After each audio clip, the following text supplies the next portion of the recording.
Halo teman-teman, Assalamualaikum warahmatullahi wabarakatuh. Selamat datang kembali di channel aku, Lisana Al-Ula. Gimana kabar kalian? Semoga selalu sehat, selalu dalam lindungan Allah, selalu dijaga sama Allah. Dan karena musimnya lagi sering hujan begini, jangan lupa selalu pakai masker. Karena lagi musimnya sering hujan kayak gini, jangan lupa selalu bawa mantel ya kemana-mana. Jangan sampai kita demam, jangan sampai kita flu, selalu jaga kesehatan kita ya. Hari ini kita bakal bahas topik yang seru banget menurut aku karena hampir semua orang yang sudah menikah pasti mengalami ini. Aku bilang hampir ya, tapi nggak semuanya, cuman inilah masalah-masalah yang biasa terjadi dalam pernikahan. Oke, kita bahas, dan kalau kalian relate dengan cerita ini atau relate dengan fase ini, jangan lupa sambil berpikir bahwa ternyata masalah aku ini bukan masalah yang hanya aku sendiri yang mengalami, tapi ternyata banyak orang yang mengalami fase ini juga. Minimal topik yang bakal kita bahas ini bisa jadi pelajaran untuk kita semua yang sedang mengalaminya. Jangan sampai kalian ngerasa sendirian di dunia ini yang mengalami masalah tersebut. Oke, kita bahas 5 fase dalam pernikahan. Karena jujur, disinilah drama terbesar dalam pernikahan itu biasanya bakalan terjadi ya, ada di fase 5 ini. Serius deh, kadang kalau dalam pernikahan itu tuh rasanya kayak lagi naik roller coaster ya, naik turun, dan whoosh. Kadang santai, kadang whoosh gitu. Jadi bener-bener bikin kita senam jantung dalam pernikahan itu. Oke, disclaimer dulu ya, aku nggak semua orang mengalaminya, tapi ini hal-hal yang umum terjadi, umum yang dialami oleh semua orang yang menikah. Tapi nggak semuanya, tapi hampir rata-rata pasti orang mengalami ini. Yuk kita mulai. Yang pertama, tahap fase euforia pernikahan. Jadi kayak lagi fase dimana kalian lagi ngerasa kayak dunia ini milik kalian berdua. Pasti pertama ini pasti banyak yang relate ya, awal-awal nikah tuh pasti ngerasa kayak indah banget, berasa dunia milik kita berdua, mau apa-apa bareng pasangan, foto-foto terus, share pengalaman, share foto-foto romantis, bahkan cekcok kecil pun bisa masih ketawa-ketawa lagi. Nah, tapi jangan lupa fase ini tuh nggak lama, biasanya cuma bertahan 4 sampai 1 tahun aja. Karena setelah itu kehidupan real pernikahan itu mulai datang. Dan disitulah teman-teman akan tahu apa bedanya cinta dalam teori sama cinta dalam praktek. Itu beda banget. Jadi tahap masa romantisme dalam pernikahan itu ada di awal-awal pernikahan, ngerasa kayak ya udah ini baru kita nih, baru berasa kayak cuman kita doang nih yang ngerasain cinta di dunia ini, yang lainnya mah cuma numpang aja di bumi. Setelah fase senang-senang dalam pernikahan, ya langsung masuk ke fase kedua, yaitu fase luka. Luka maksudnya apa? Luka karena tahu realitas pasangan kita sebenarnya.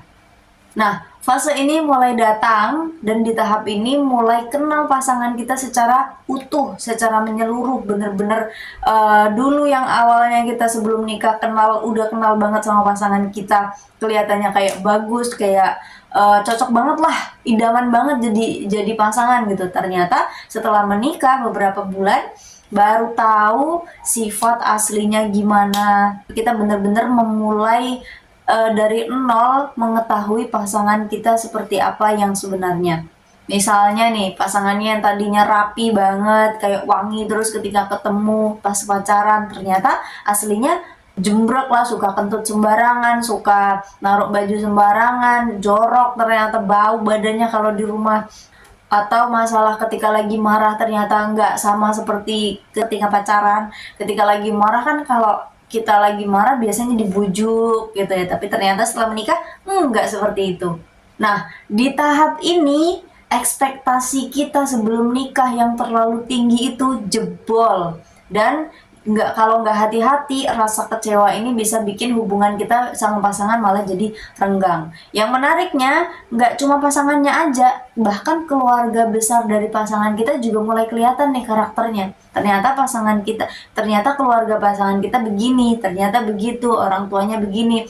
Dan itu semuanya dialami hampir semua pasangan yang sudah menikah. Jadi kalian jangan ngerasa sendiri ketika mengalami fase ini ya. Yang ketiga, struggling. Nah, setelah fase sebelumnya mengetahui kekurangan dan kelebihan pasangan kita, nah fase berikutnya adalah struggling.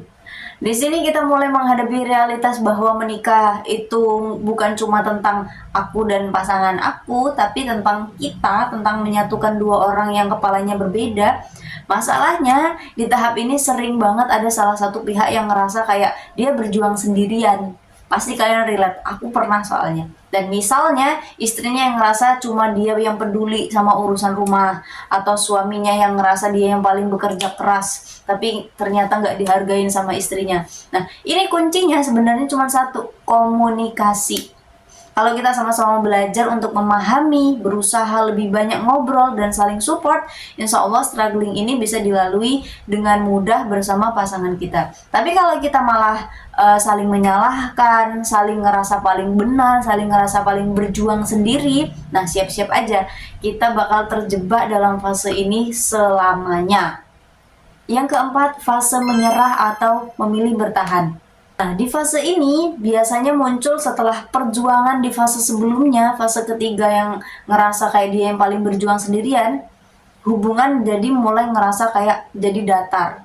Nggak ada drama, nggak ada gairah, jadi ngelihat pasangan udah biasa aja.